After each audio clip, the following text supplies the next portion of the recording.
Once upon a time, there's Cinderella. Cinderella just said, "Mom, can I go to the ball?" And the stepbrother said, "No! You'll have no beautiful dresses."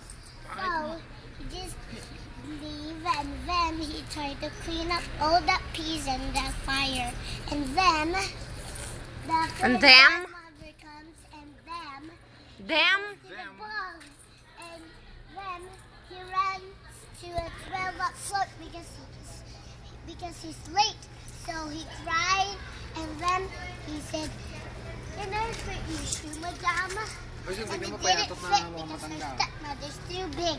And then Cinderella comes to get that shoe, and then it fits properly. So, but that's the end. Press that button.